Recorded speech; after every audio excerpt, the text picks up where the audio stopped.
Alvin Pace. We're gonna jump into some of the latest in sports, and we're gonna start off this week, man.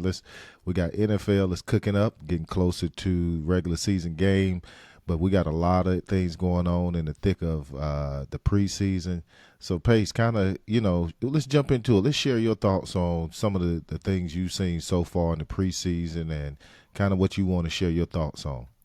Man, I'll say this, man. It's everything is looking exciting. We got week three coming up.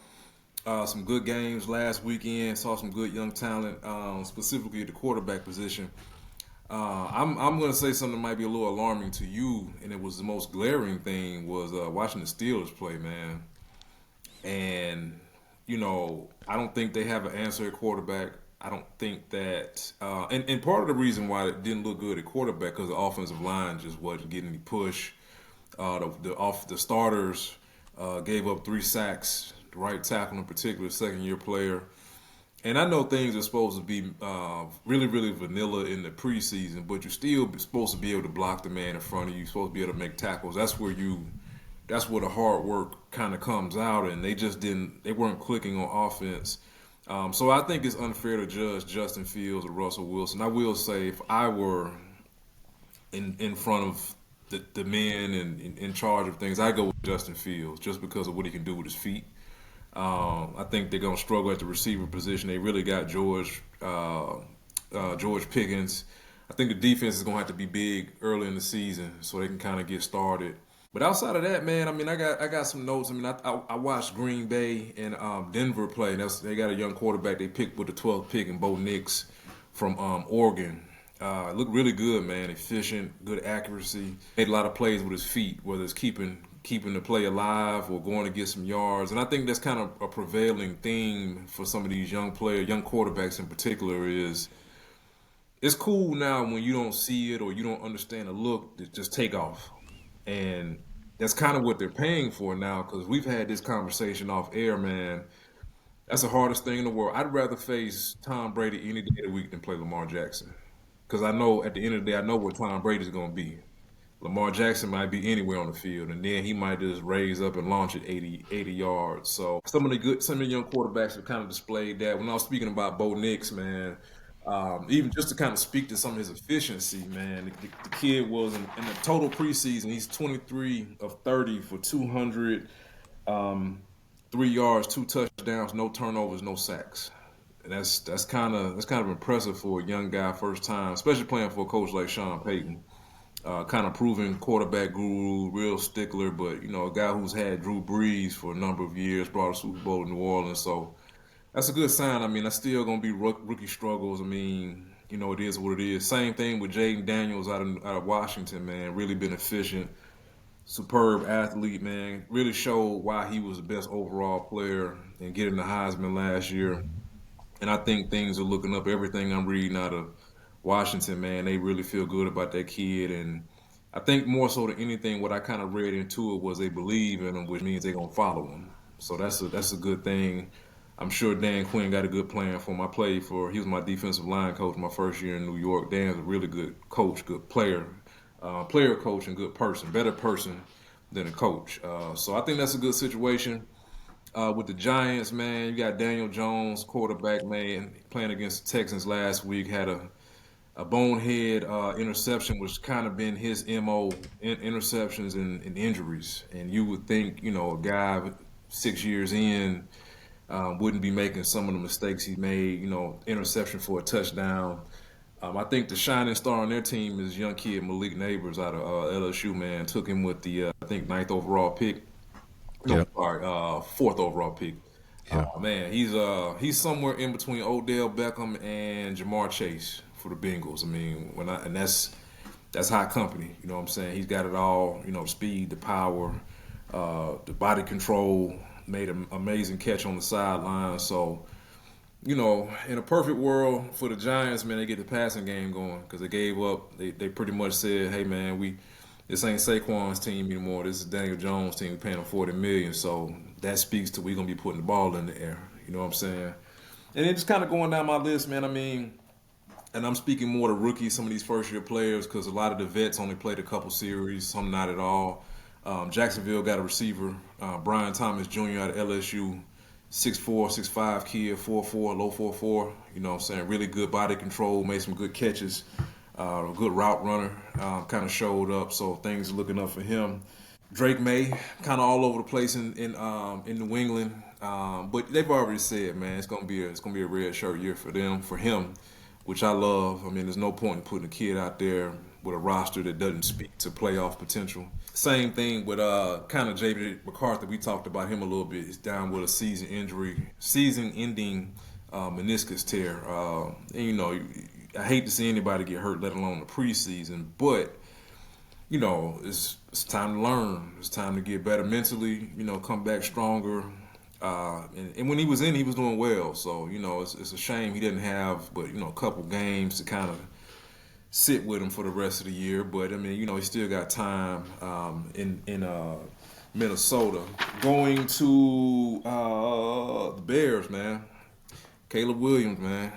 Yeah. He's looking the part, man. You know, and I read an interesting article where they were kind of everybody wants to make the easy comparison to Mahomes, and he spoke to his favorite quarterback that he grew up emulating was Aaron Rodgers, and it kind of made me think like I can kind of see that because Aaron Rodgers doesn't really scramble to run; he's scrambling to create time, and I see that in Yeah. Caleb Williams' game. And the thing I love about Caleb Williams, man, he's a gamer, man. He doesn't seem like he fears much. I mean, they speak about his mental acumen. His accuracy's always been on display. I wouldn't say he's a phenomenal athlete, but I think he's good enough and slippery enough to extend plays. Kind of like Mahomes. I mean, you know, Mahomes, he ain't gonna get up there and run you nothing crazy. He's not gonna jump crazy, but you know, he's savvy enough and has enough poise to you know, get to his spot, keep his eyes down the field and make plays. And, you know, speaking to when we talked last time, the Bears did a phenomenal job in surrounding Caleb with talent, and that typically doesn't happen with the first pick, especially quarterback. Typically, you go into a roster that's bone dry. You know what I'm saying? So Yeah.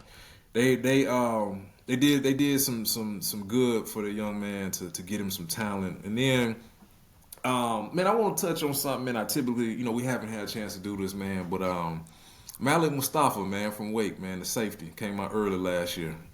Been showing up, man. Seriously, he's physical, playing, the cliche, playing with his hair on fire. Like he's showing up so much so that the head coach Kyle Shanahan was just praising him. You know how he works, his approach to it, and I think in that system with the type of players in the roster they have.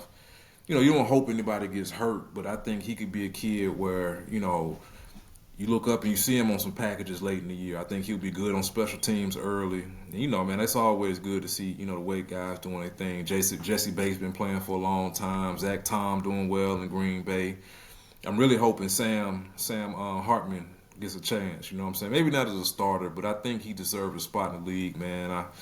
I'm a fan, you know what I'm saying? I really am a fan for how he did at Wake. And but outside of that, man, and you got some trades, man. The Patriots traded their star outside linebacker, Matt Judon, to the Falcons for a third-round pick. And we were kind of talking off air about trades and just kind of, you in a perfect world, it works out for both sides. The player goes somewhere he wants to. The team gets the compensation they want. That ain't always the case. Sometimes players get sent to places it happens to die. You know what I'm saying? And the good thing for him is he going to the Falcons with a team that's saying we're trying to win now. They traded for him. They signed a former All-Pro Justin Simmons off the street. So you put a former All-Pro safety. You put a four-time Pro Bowler in Matt Judon. You signed Kirk Cousins. I mean, all that speaks to, hey, man, we're trying to win now. And I think in a division like the NFC South with the Panthers, they don't see much coming from. The Saints probably not playoff bound. I think Tampa will be their greatest test. And lastly, even talking about Carolina, I was Please listening don't. Please don't. They trash. Man, They're I was gonna be listening to trash. some commentary from Gerald McCoy, used to play for Tampa Bay Buccaneers. He made a very interesting point asking, like, why isn't Bryce Young playing in the preseason? You know what I'm saying? And I was like, wow, he isn't playing, and that's crazy because now I'm not saying he should be playing the whole game, no, but a couple series, a quarter, maybe a half. From a guy, you got a new offensive coordinator from Wake, Brad Izik. You're still young, trying to figure things out, man. I think they kind of missed the boat on that. Um, but I, which is why they trash and why I don't pull for them and don't like them. but I tell you this, man, and it happens. I think Carolina waited too long to change their identity. Because they got that keep pounding. They want to run the ball, play good defense. I understand that, but the game don't speak to that. The game speaks to you better have 28 points by the time this fourth quarter come, or it's over for you. You know what I'm saying? Yeah, And yeah, however you got to manufacture that. In a perfect world, you got a quarterback that can get you that. Some teams do it, offense and defense. They split it up however you want to. But and you see it happen. Pittsburgh the same way. You want to be physical in the run game. That's cool, but the league speaks to, man, it's pass now and run when you have to. You know what I mean? yeah. And you're saying all that to say Carolina's trash again. I'm just gonna shorten it up. They trash. They're gonna be They'll that way probably get in again. top five. I mean, if you looked at their roster right now, because even still with Bryce Young not playing, you got to answer some questions on your offensive line that almost got the kid killed last year. On the receivers, they really haven't had that guy since Steve Young left. I mean, Steve Smith, excuse me. Smith, yep. And so you drafted a kid from South Carolina, Xavier Legette, and I think he'll be a good receiver. I just don't know if he's a game changer. You know what I mean? And Yeah, that's not a knock. You know what I'm saying? That's just Steve Smith was a game changer. You had to account for Steve Smith. You know what I'm saying? So yeah. it's tough. And I think that's been my issue with Carolina. Being here in North Carolina, I've never really felt comfortable with some of the organizational decisions. I don't think it's been the players. They've had players. Steve Smith Sr., you got Cam Newton. They've had running backs. You've had Olsen at tight end. They've always had defenses, man. So I think a lot of it is like you said, when you can't define that culture, when you can't define the team identity, when it doesn't evolve with the rest of the league, and then you bring in a young quarterback, he's not getting the snaps at all in preseason games. I mean, all of those things, man, lead to, I think it's organizational, not the players. I think they got some good players that you can respect them at a high level, but if you're not doing those organizational things to match up and really move them ahead, man. That's why it's hard for me to really cheer for them, because I see certain things and I'm like, man, they're not doing what it takes to get over the top, man. You had a generational talent like Cam Newton behind center, and yet you couldn't pull it off. And I don't think I think there's so many things with the coaching and the owner at the time, even the new owner. I just don't see them really. I think that they're almost like the Bobcats. They're built for the owners and investors to profit, not necessarily for the team to win. And sometimes you had those teams in pro sports. But for my take, man, I got really three teams I want to focus on. Really a player like the Giants, man. You touched on Daniel Jones. I think that people are criticizing him a little bit too much because, again, they said, all right, we're paying you $40 million, but we're not going to give you a running game.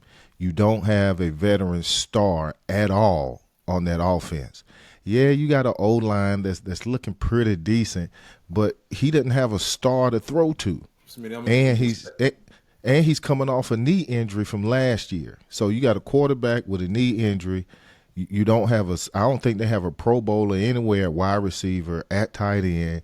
They kind of struggling. So who is this guy you paying $40 million for? He ain't got nobody really, and I don't want to say he doesn't have anybody, but he doesn't have that Pro Bowler anywhere else on that offense. Yeah, on the offensive line, maybe at left tackle, they got a young guy coming in that's doing pretty good, but you don't have that bona fide veteran star that he can depend on in that passing game. Again, you let Barkley walk, so he's basically playing to say he's trying to save his life out there. He had that knee injury, but I think people injury a couple years ago took him out for a year. Again, because he's getting punched in the mouth more than what he should. So when people criticize him, yeah, he made some bad decisions in that first preseason game. But for the most part, he's really trying to play with the best that he can right now, and they just don't have any stars. And so that's why, for me, I think if they get some players, just maybe a couple of great wide receivers, they got a good young wide receiver. I agree with you, but he's young. And so they need they need at least one or two veteran stars to really help him to have somebody to throw to, because I don't know of any great quarterback that didn't have a high level wide receiver, a tight end, or somebody that he can throw to. And so I noticed that in the preseason. The next team I want to talk about that's quietly, they just being real quiet, are the Baltimore Ravens. In the preseason, they've been real quiet. Lamar's been quiet. And I think that because the Ravens are at a point to where they're not even thinking about preseason developing young players. They're not thinking about the regular season. Their goal is they got to get over that hump in the AFC Championship game. Lamar's won the MVPs. He's got his money. They brought him in, one of the best running backs in the game. So, and they've got their identity. But I think he has that one thing left to prove. Is he just a regular season highlight, or is he now that Patrick Mahomes level type quarterback that can win the game? But see, he's got a tough road because, again, for them to really, I'm not going to say a Super Bowl or bust, because they got to go through Kansas City. They got to go through Kansas City, probably have to go through the Houston Texans. And again, I understand Cincinnati twice. I mean, even at the that's what I'm saying. and I mean, that is. I mean, even playing, you can always look. It's probably two divisions a year that you're like, damn, man. That's. I mean, your in division games are just. It's gonna be brutal. The AFC East is like that now. I mean, with the Jets. I mean, Yeah. even though the Patriots aren't gonna be good this year, they're still gonna be a tough out. I mean, they're not. They just have Yeah. enough. They play with enough pride to where they're gonna fight. And so my Yeah. thing for with Lamar is I don't put it all on Lamar because I think he got schemed up in the playoffs last year, and I don't think his coaches had any answer for him. I thought they stayed with the run too long, and I think they thought, well, we're gonna get a lead and we're just gonna play Baltimore brand football. But But Pace, how does that change now that you got Henry in the backfield now? well, that's So it's like they're even going to be more stubborn with the run because that's my thing, you though, know Smitty. It doesn't. Even with Derrick Henry, his greatness, probably he's in the Hall of Fame question. I do. I believe that. I really do believe that. okay, I can see that. I can see Now, that. that whether it happens or not, I don't know. You know what I'm saying? That's on the voters and blah blah blah. But even he couldn't get but so far because eventually to stop the run, all you gotta do is put more bodies in the box. You know what I'm saying? Yeah. Especially if I know you can't beat us passing. I dare you to pass. I dare you. Now, again, kind of to my point when I was saying about with the scheme, it's like, okay, let's say for instance, if you're the defensive coordinator and you see a guy can't throw, he doesn't make his throws well outside the hashes, then you're gonna play a defense that makes you throw the ball outside the hashes. We're gonna funnel, Yep. we're gonna keep everything bottled up on the inside where you have no choice. We're gonna bait you into doing something like that. On the Yeah. flip of that, your offensive coordinator got to give you something. I mean, it could be anything. It could be tempo. It could be Yeah. formational things. It could be different personnel groupings. I got to do something to throw the defensive coordinator off rhythm. And I just think that when sometimes you can get so locked into a brand and what you do, that change, you just like, man, we're just gonna keep doing what we do. And typically, people who think like that, you only get to these certain levels, and somebody always got an answer for you. Even, and I don't want to get off topic, but even when I was talking about these young quarterbacks, defensive coordinators prey on young quarterbacks. They really do. Yeah. They gonna let you think everything is smooth in the preseason first game. They gonna throw some stuff at him, man. He ain't never even thought was possible. You know what I'm saying? Looks and everything. Yeah. But because nobody wants another CJ Stroud. Nobody wants another young guy to where he galvanizes the whole franchise and now they believe. You know what I'm saying? We saw that last year in Houston. Outside of CJ Stroud being an amazing talent. But I don't know, man. And I Oh, think you know. sometimes with Lamar, he doesn't want to use his athleticism as much as he needs to. Like, people don't really fear him throwing the ball.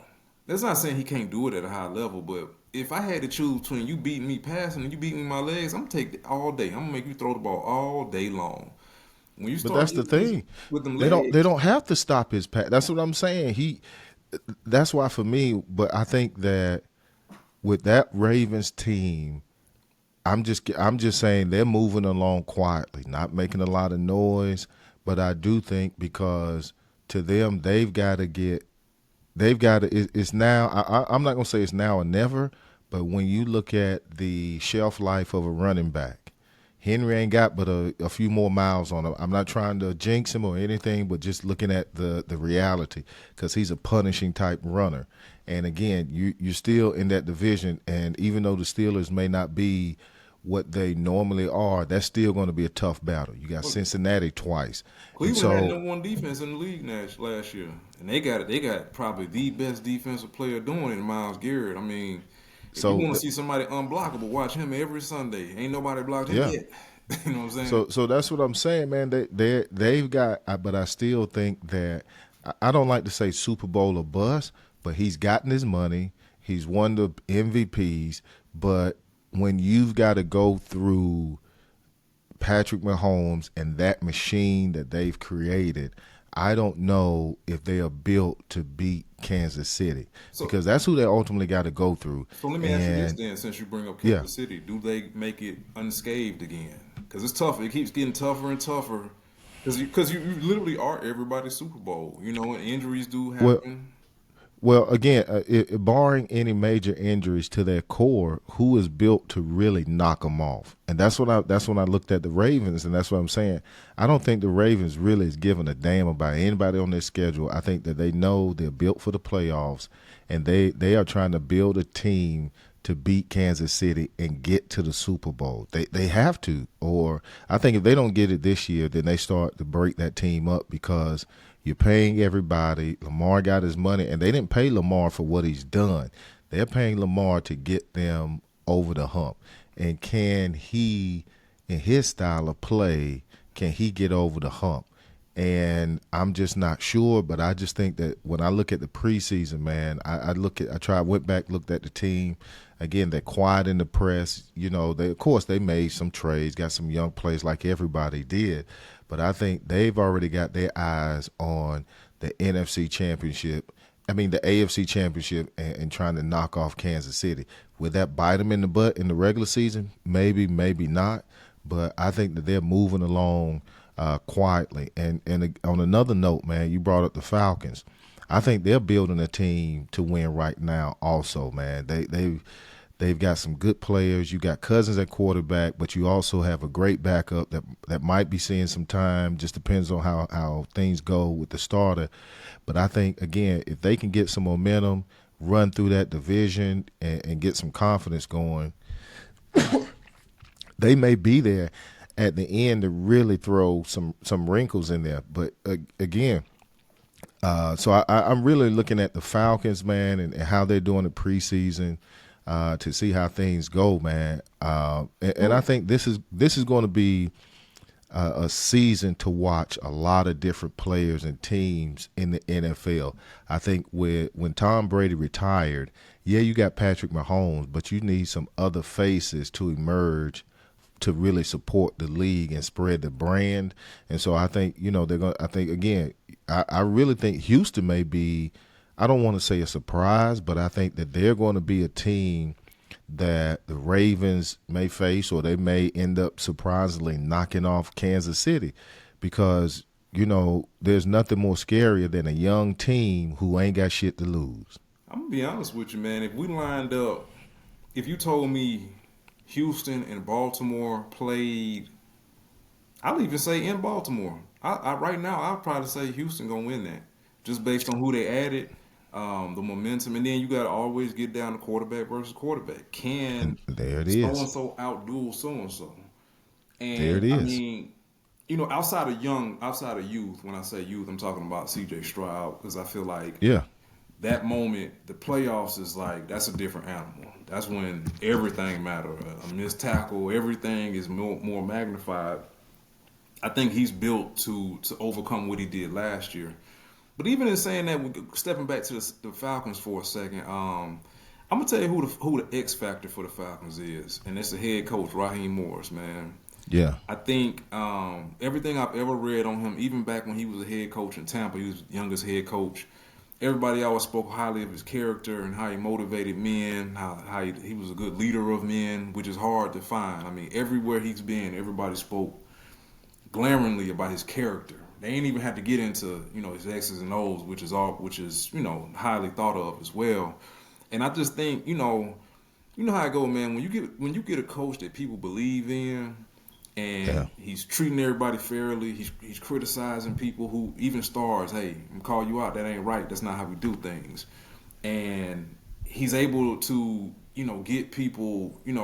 I got a problem. You got to answer for me. That endears people to you, and you start getting further and further. And you start believing more and more. I think if they get going, to your point, it's not a super hard division. At the very least, I think they could split with Tampa. You know what I'm saying? Tampa won the division last year. I think that's a team, if they get some momentum. I'm not saying anything close to a Super Bowl, but in that spot, you're just talking about San Fran. I mean, don't get me wrong, NFC got some teams. I'm not saying it like they dope. Green Yeah. Bay's gonna do Yeah. well, but we also know that, like, you look at Detroit last year, a team that believed. You got a coach that everybody rock with, and so you just never know. I mean, Detroit was minutes away from the Super Bowl. I mean, they had a chance, Yeah. but it'll be Yeah. interesting, man. It's like you said, when you can catch that momentum at the right time in the course of a season, man, that could propel you to get those. You may run off 2 or 3 at the end of the season. Next thing you know, you're in the playoffs. Like you said, y'all starting to believe. Everybody's getting confident. Not just the players, but your coordinators are getting confidence. Your young guys aren't young anymore. They done seen a few things. And, you get into that playoff situation. Yeah, you got San Fran, but then if, the Falcons run off enough wins in that division, they may end up having home field advantage against the 49ers. So all of that can factor into having that magical run. But again, what does that fall in the season? Can they, or will they have a rough couple of games and then put their head down and be like, man, we ain't, I don't know if this is going to be what we thought it was. So it'll be interesting to see. But speaking of season, man, I want to jump into something I came across today. I'm seeing more and more people, including, some unnamed sources with the NFL, other coaches and players starting to comment more on the NFL going to an 18-game regular season. And a lot of people have talked about what that's going to look like. And, some people have presented possibly 2 bye weeks, shortening the preseason. I think they should shorten the preseason to maybe 1 game or no games. I think they should shorten training camp. And if you're talking about 18 weeks, man, maybe even cut OTAs in half. You got 18 weeks. So that means you got to look at attrition. Right. So I think they should expand that roster from 53 to 63. Because you're going to need those guys to come in and not just get practice squad experience, because, you look at the injury rate now, and now you're talking about adding games. So I think with some of those changes, man, if the NFL can really look at, what is the impact of 18 games, not just financially, but what does that do to a team over that length of time? And so I think if they expand the roster, cut back on the preseason, maybe get the report to camp maybe a week or 2 later. But I think the main thing is if you add another bye week, make sure that, if you're a team and you get both of your bye weeks before week 10, you screwed. You screwed, dog. Man, it's and that's the other part of it. So that's the way I would think that it would be a good matchup and a good way to, as you and I were talking about before we jumped on, was when they get into those the CBA negotiations, you got to make it where the players feel at least somewhat comfortable with the buy-in. So you throw an extra bye week, you shorten camp, you cut OTAs in half. And the reason why I'm saying that is you got to let players get a chance to get their bodies right. You know what I'm saying? Well, That's my thing. We talked, and I was telling you, on NFL.com, Goodell in May 22nd after the draft was saying he kind of backtracked some of the things, and he kind of put it in a way that it was imminent.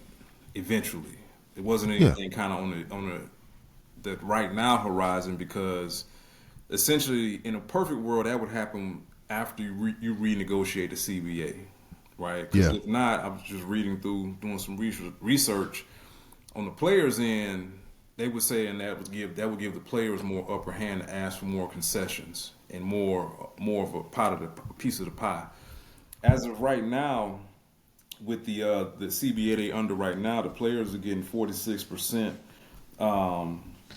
Not excuse me, not 46%, 48% of the revenue over a 17 game season, and even still with the players, 46% were in favor of 18 games with stipulations, and 18% were in favor without stipulations. And everything that I read, it's an injury thing.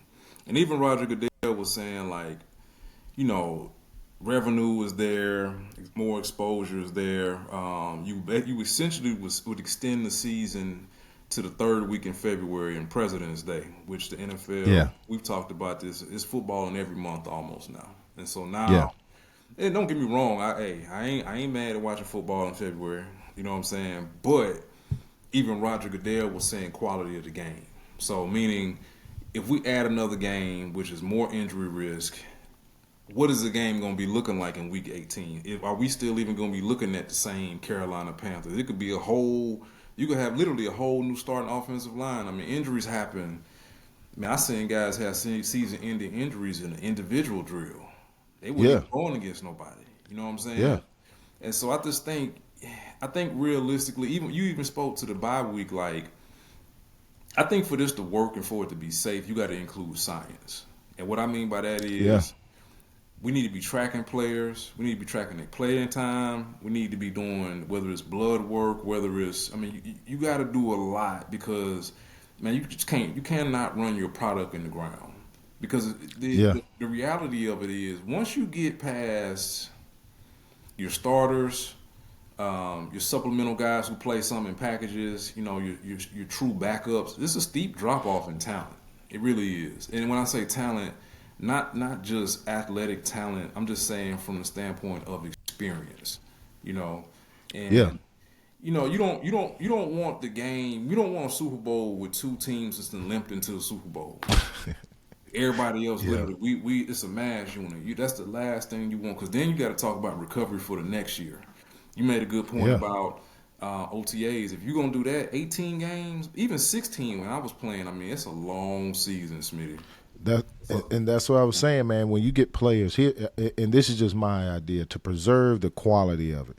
That's why I said you expand that 53-man roster to 63, because then you can get guys that are not just on the practice squad, but bump them up to that roster.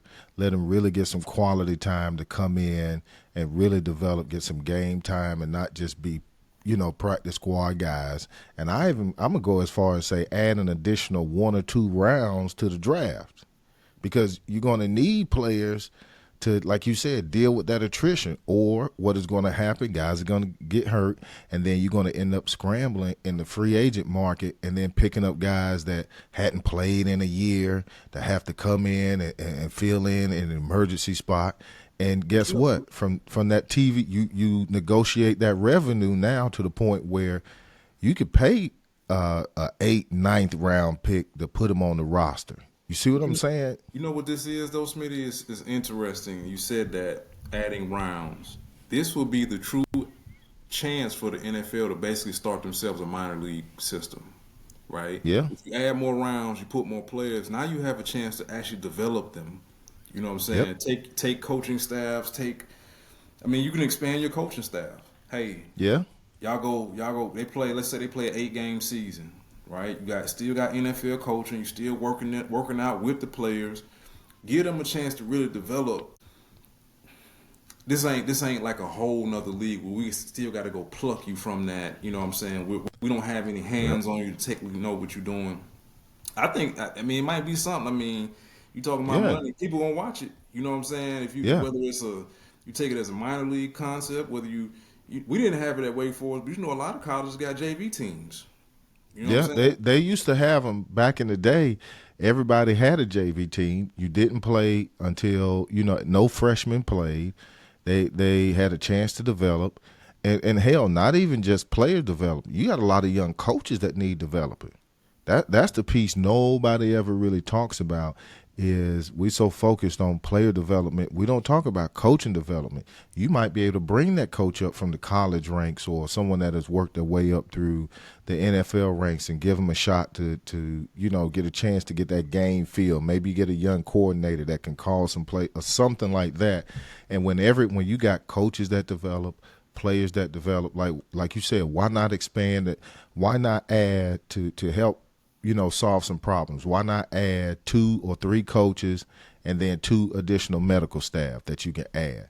Bring in that medical staff to really track the player's health, that can now go through the real statistics and the data of health and what they should and shouldn't be doing, instead of just adding that burden to an existing staff.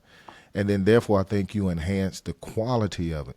But if they come to the table trying to just nickel and dime and keep things the same, and yet you put more miles on it, I think to your point, by the time you start getting to that 16, 17, 18, I don't think it's going to be the same product. I think because what's going to happen is you're going to have more teams like a Kansas City, like a Baltimore, like San Francisco saying, you know what, our stars are not going to play the last 2 weeks.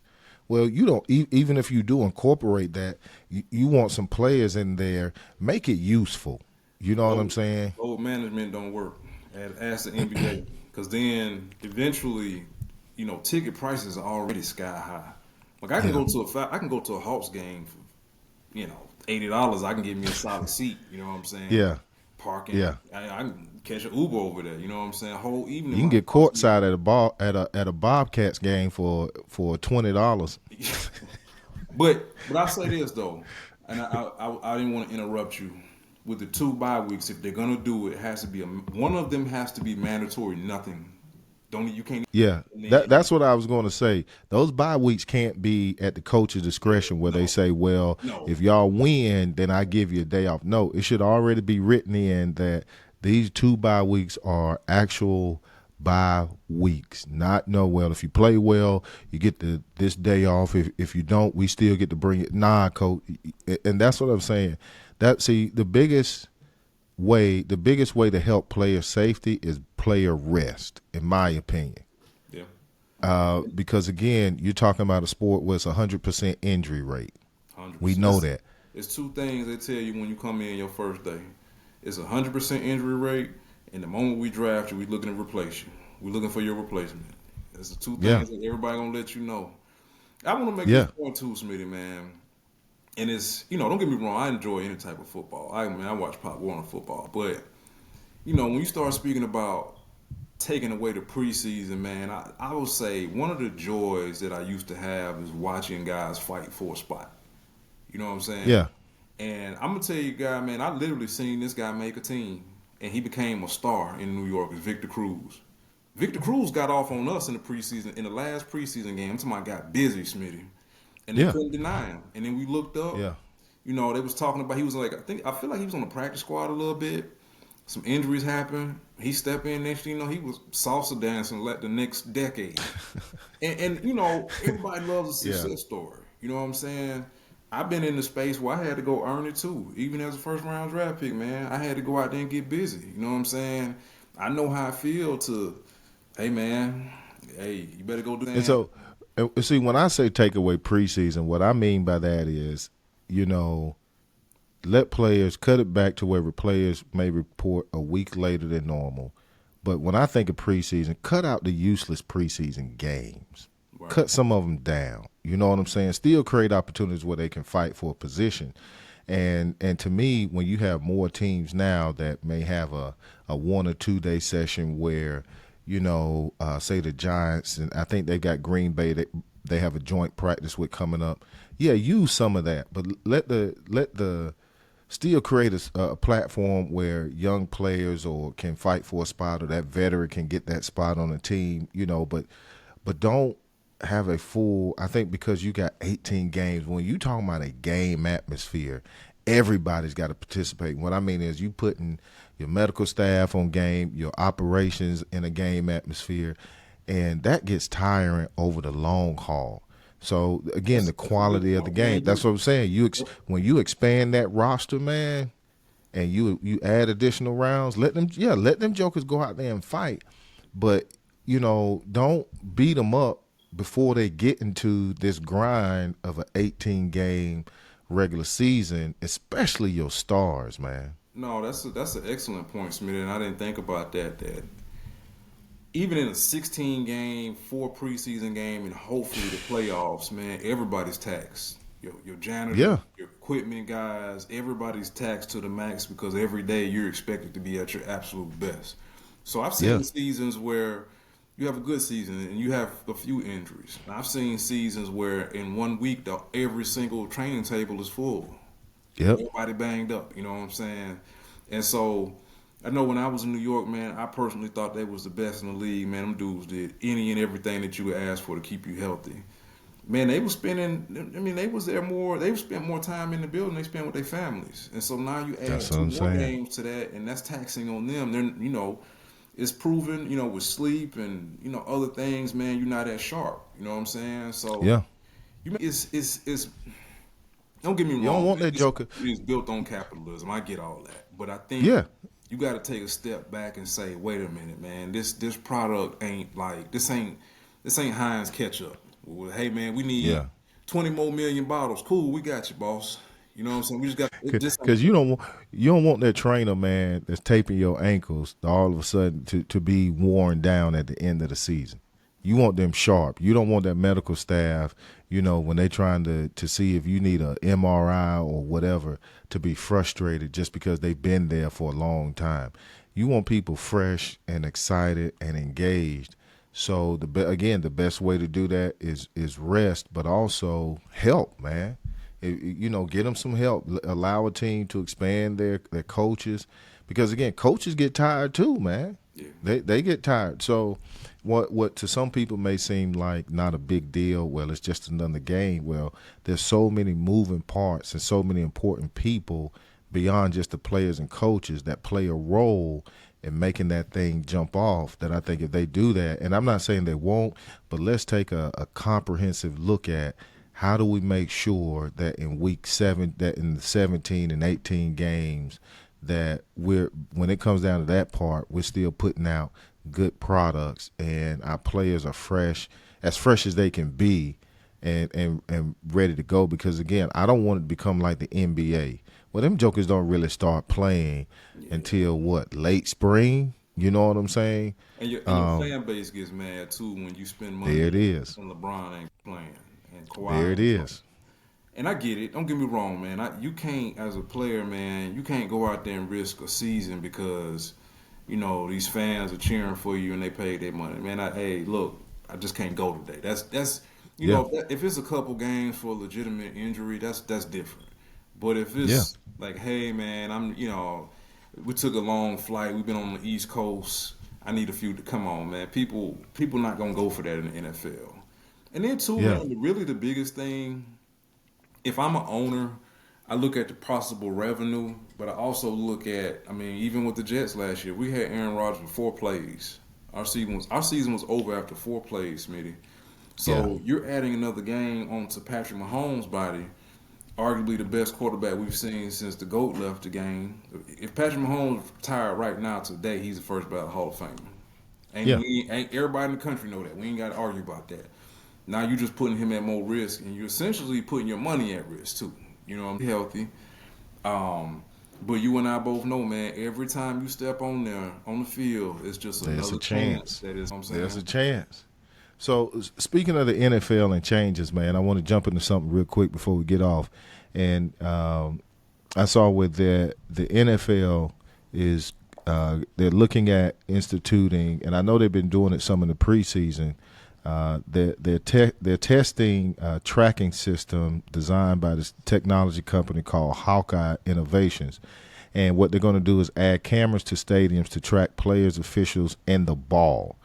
And so, you're talking about essentially replacing the chain game. And what gets me about it is there are some people out there that, like in baseball, they don't want instant replay in baseball. Everybody dislikes new tech. Some people, I won't say everybody, some people dislike new technology to make the game more perfect, the calls more perfect, until it impacts their team. So when some people are against it, saying, "Well, no, let's keep the refs," and that's the way it used to be. Yeah, you like that until that ref blow that first down marker and make the wrong call. Then all of a sudden you want the technology in.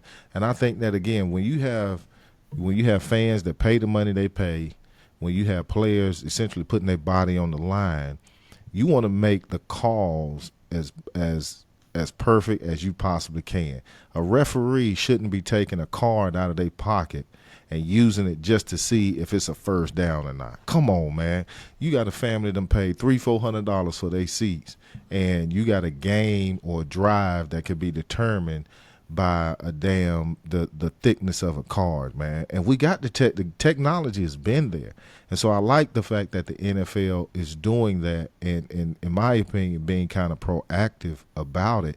So people get upset, but they've had the yellow line on the TV screen now for what, 20 years? Yeah. So I think people are used to it. And to me, again, those guys that were on the chain gang, guess what? You go into an 18-game regular season, let them be close backup refs, because referees going to get tired too.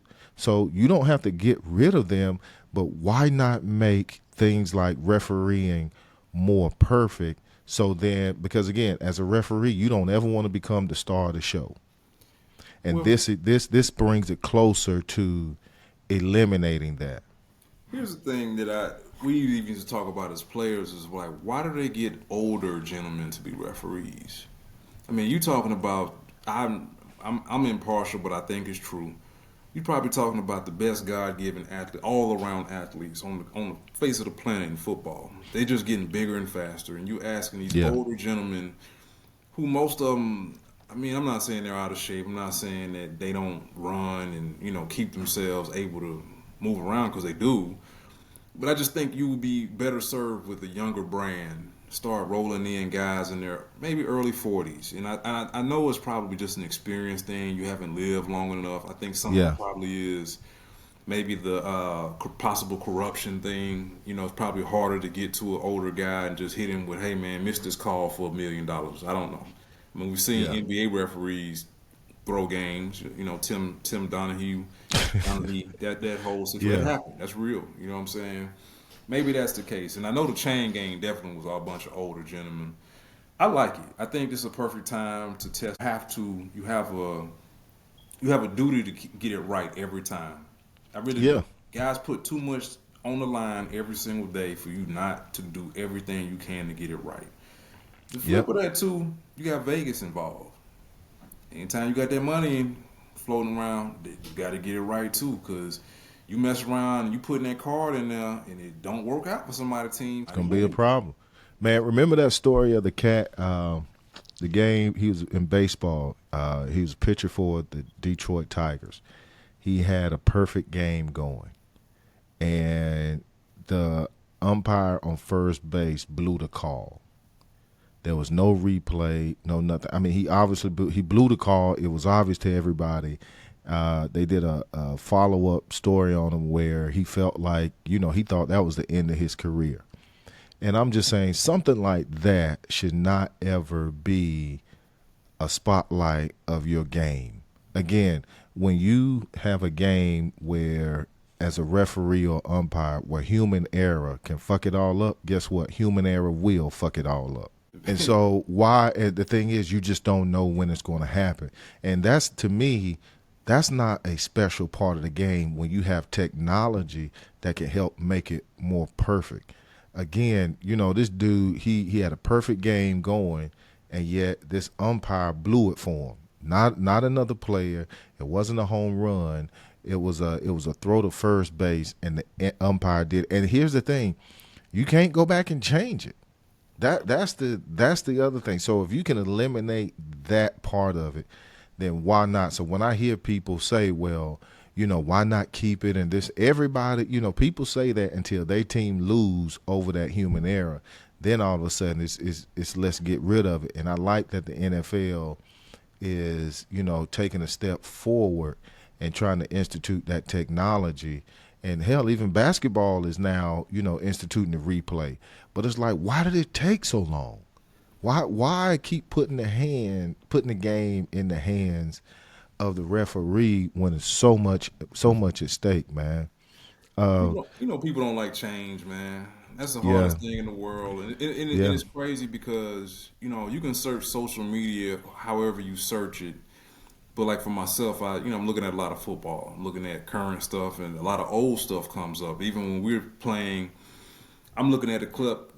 Greg Jones hit Dexter Reed for Carolina. Greg Jones playing for Florida State tailback. He leads with his head and shoulder, knock Dexter Reed helmet off, go out of bounds. yeah, And I'm like looking at that. I'm like, man, we was really doing that, man. Like we really yeah. was like hitting each other in the head. Like that was. I'm not gonna say it was encouraged, but Oh, it it was definitely was. encouraged. It was I wish encouraged. nobody was reprimanded for it. You know There what it I'm saying? is. And Yeah, and you look at that now. I'm like, man, we was tripping, man. Everything was tripping. yeah, And the change in making people safer now. I'm for it now. Now, don't get me wrong. Like you were saying, I do think they mess up sometimes. I think they can't separate between reality and by the book law. I think you got to be real too. Like you talking about yeah, a finely tuned athlete trying to tell him to stop and hit somebody perfectly. I think that's unfair. If a guy just grazes somebody, like, come on, man, like, hey, let's be yeah, real here. But I do think change it eventually catches on with people and they understand it and they just keep moving like it never happened. But yeah. I'm for it, man. I mean, now Yeah, go ahead. we'll see. I'm still, kind of. I want to see how that goes in the regular season. See what that really looks like when things really pick up. But to your point, man, the only two things that like change are babies and convenience stores. That's it. Yeah, nah, it's No, facts. nobody likes change. But man, I want to jump in this last story, man. This came across. I read this today, man, and it goes to show how everybody around an organization, around a team, outside of players and coaches play an important role, man. I came across this story where Delaware State is supposed to open the 2024 season up this Saturday, and they're supposed to play at Hawaii, right? And you and I, we've flown from the East Coast to Hawaii. We know what that's like. It's a long flight. It throws you off. It's a time difference. But they missed the bus. The bus was late getting them to the airport, and they missed their flight. And now they're scrambling to try to figure that out. I don't know how that can happen. Again, human error. I know people make mistakes, but come on now. You've had time almost a year to figure that thing out. And now not only are you flying still over to Hawaii, because you just can't miss the game. You So, just so can't you gonna miss the fly? game. You gonna fly standby, a whole team, operations, everything. So Hey, they you probably gonna you get to flying Hawaii. Spirit now, but you flying Spirit now. You I got mean, they probably gonna get to Hawaii and they cleats and their equipment gonna get there late. Right, my thing, man. You made a very valid point. Everybody matters. yeah, Everybody, like, there is no job that isn't important. Even yeah, your janitors, they take their job seriously. Some tape on the ground. You look down for a second, it's there for a second. They come put it up, trash gone. can. You don't even see them. Like, man, where the tape go? I just know I just put it down. You can't drop the ball as the chief of staff.